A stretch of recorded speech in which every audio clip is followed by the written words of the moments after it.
Hello everybody. So today we are going to have a look of the commonly used instruments in spine surgery. In this module we will be discussing about the common instruments that we use in our day-to-day surgery like thoracolumbar instrumentation or cervical spine instrumentation. So these will be the common instruments that we use.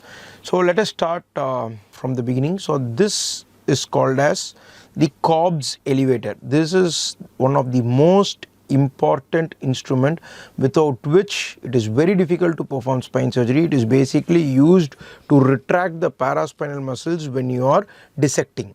Okay, when you are doing subperiosteal dissection, you use this Cobs elevator to elevate and strip the muscles off from the bone, thereby you do a subperiosteal resection, and it comes in various sizes. This big is usually used for lumbar spine, and you have a smaller one that is used for thoracic or the cervical spine. The next instrument is the Curette. So again, the Curette has various types. It comes as blunt Curette, it comes with serrations, it comes as 1 mm, 2 mm, long one, short one, based on the pathology which you are dealing with. The Curettes are commonly used for elevating the ligamentum flavum or separating the ligamentum flavum from underneath the lamina. It is used to take biopsies, and it is used for various other procedures as well. So basically this is called as the Curette, and you can see it can be a straight Curette or it can be an angled Curette depending upon the region in which you are using the Curette.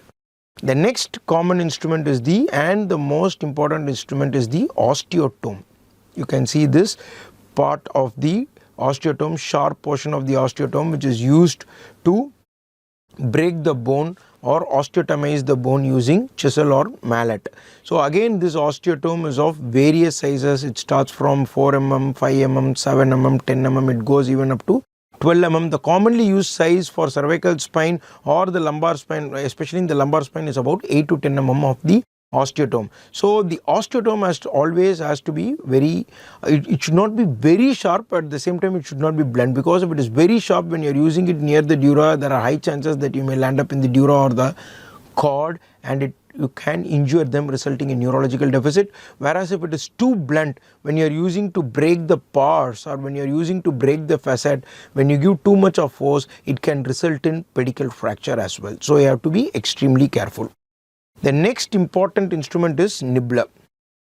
So I strongly feel that good spine surgery, you can do a very good spine surgery if you have a proper osteotom and a very good Nebula, because Nebula is one of the most important instrument that we use in spine surgery. Okay, we use this to nibble off the muscle, we use this to nibble off the bony structures, and again it can be a broad one, wide mouthed one, it can be a narrow one, or it can be a parrot beaked or a curved nibbler, which you use to nibble when you are doing laminectomy. Okay, so this nibbler again is very important, and in thoracic spine, instead of using upcutters for doing laminectomy, it is always better to use nibbler, because it is a safe instrument to use and the chances of neurological deficit or damage when you are using nibbler is very less.